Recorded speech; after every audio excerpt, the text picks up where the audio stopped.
నేను ఈరోజు పాలకూర రైస్ అండ్ వంకాయ కర్రీ చేయబోతున్నా. చాలా సింపుల్ రెసిపీ, క్విక్గా చేసుకోవడానికి చాలా యూస్ఫుల్ రెసిపీ. ముందుగా బియ్యం 3 గ్లాసులు తీసుకున్నాను. తర్వాత ఉప్పు వేసి పాలకూర నానబెట్టి 3 సార్లు కడిగాను. తర్వాత కొద్దిగా వాటర్ వేసి పాలకూర లైట్గా బాయిల్ చేసుకున్నాను. బాయిల్ చేసిన దాన్ని పక్కన పెట్టుకున్నాను. తర్వాత అదే బాణీలో నూనె పోసుకొని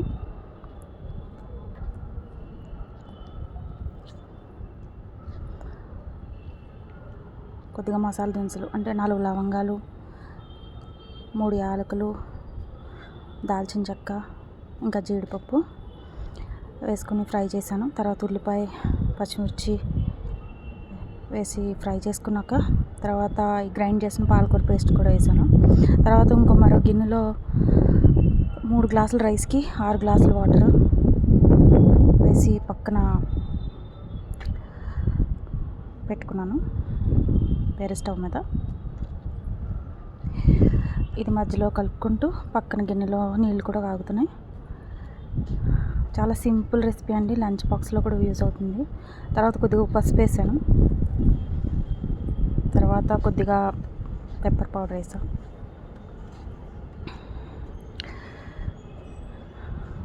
మళ్ళీ కలిపా.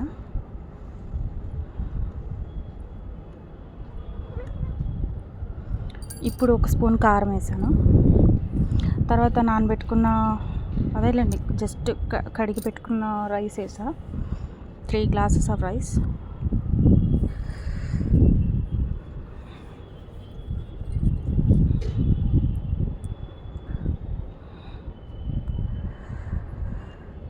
బాగా మిక్స్ చేసుకోండి, ఆ ఫ్లేవర్స్ అన్నీ ఆ రైస్కి పట్టేలాగా నెమ్మదిగా.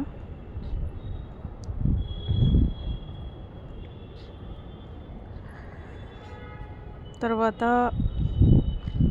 కొద్దిగా వేగిన తర్వాత నేను కొద్దిగా ధనియాల పొడి, జీలకర్ర పొడి వేసుకున్నాను. అది కూడా వేసుకొని బాగా మిక్స్ చేసుకోవాలి.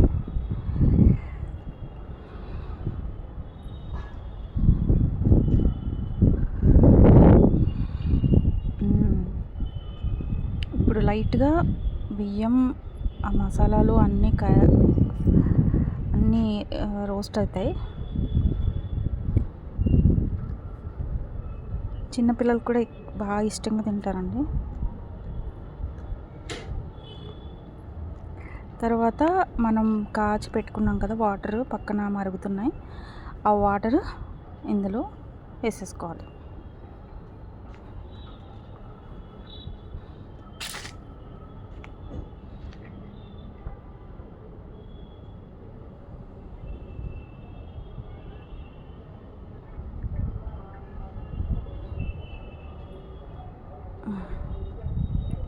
అదే వేస్తున్నా.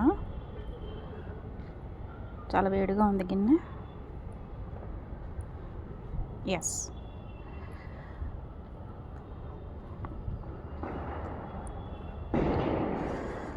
తర్వాత కొంచెం ఉప్పు కూడా వేసుకోవాలి. ఇప్పుడు వేస్తాను నేను ఉప్పు. రైస్ వాటర్ వేసాక ఉప్పు వేస్తాను.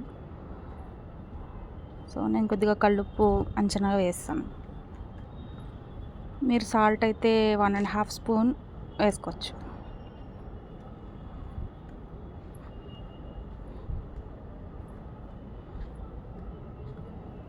సో కలిపేసా.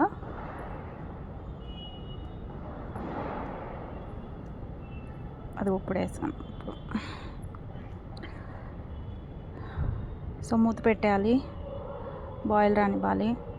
ఒక్కసారి కదిపి ఒకసారి స్టిర్ ఇచ్చేసిన తర్వాత మళ్ళీ మూత పెట్టి పక్కన పెట్టండి. వేడిగా మన రైస్ మంచిగా కరెక్ట్గా టెక్స్చర్తో వస్తుంది. ఇప్పుడు దీనిలోకి నేను గుత్తి వంకాయ స్టైల్లో దీనిలోకి బగారా బెంగన్ టైప్లో చేస్తాం.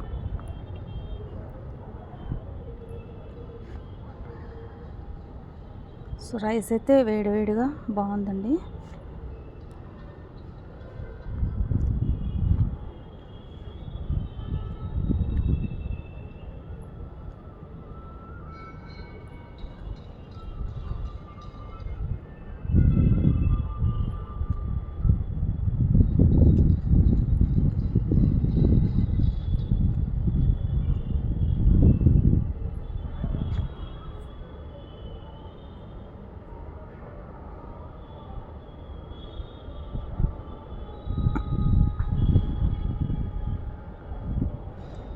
వారంలో ఒక రోజు ఇలా నేను ఒక ఫ్లేవర్డ్ రైస్ చేయడానికి ఇష్టపడతాను. మా పిల్లలు కూడా ఫ్లేవర్డ్ రైస్ అంటే చాలా ఇష్టం వాళ్ళకి.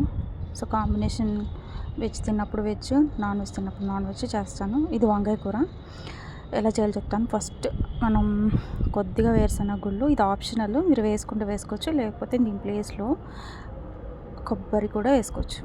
నేనైతే వేరుశనగ యూజ్ చేస్తాను రైస్ ఐటమ్కి. సో తర్వాత వేరుశనగలు, జీలకర్ర, ధనియాలు, నువ్వులు, జీడిపప్పు, కొద్దిగా జీలకర్ర అన్నీ కలిపి వేస్తాను. తర్వాత 4 ఎండుమిరపకాయలు కూడా తుంచేసుకుంటా. తర్వాత ఒక దాల్చిన చెక్క ముక్క, 3 లవంగాలు, 2 యాలకులు వేస్తాను. అది పక్కన పెట్టేస్తాను. పక్కన పెట్టుకొని అదే చల్లారనిస్తాను. అదే ప్యాన్లో కొద్దిగా ఆయిల్ వేసుకొని అల్లం వెల్లుల్లి ముక్కలు వేసుకొని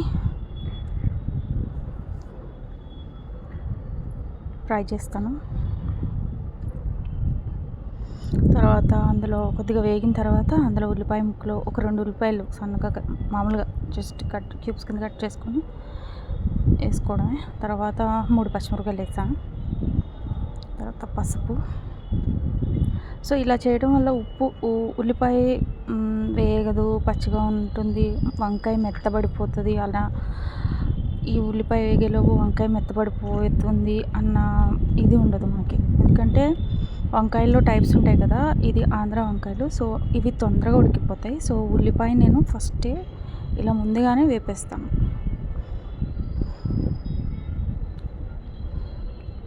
తర్వాత మిక్సీ గిన్నెలో మనం డ్రై రోస్ట్ చేసుకున్నవన్నీ వేసి ఉప్పు, కారం వేసుకుని ఈ వేగిపోయిన ఉల్లిపాయలు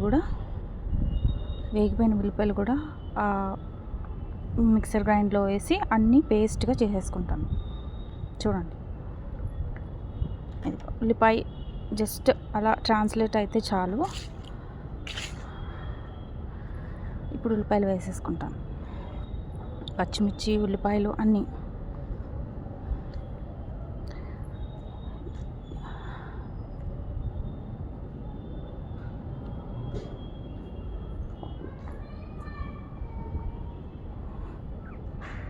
నేను ఈ వంకాయ కూర చాలా రకాలుగా చేస్తాను. ఇది టమాటా వేయకుండా చేసిన కూర. సో ఇది మిక్సీ పట్టిన తర్వాత వంకాయలు 2 చీలికలు కింద చేసుకొని ఉప్పు నీళ్ళ వేసుకొని తర్వాత ఈ మిశ్రమం అంతా నేను స్పూన్తో పెట్టేస్తాను. చూసారు కదా, అలా 1 స్పూన్ ఆయిల్ మళ్ళీ వేసుకున్నాను. ఇంకా వంకాయలన్నీ అలా మిశ్రమం అంతా కూరేసి నూనెలో వేసేస్తాను.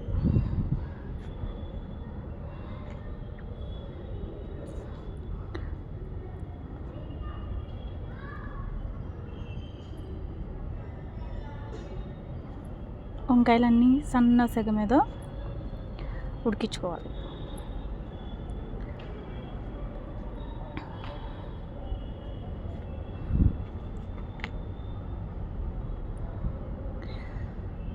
మిగిలిన పేస్ట్ కూడా పైన వేసేయాలి. ఇది ఆల్రెడీ వేగినదే కాబట్టి చాలా తొందరగా అయిపోతుంది, చాలా ఫాస్ట్గా అయిపోతుంది కూర.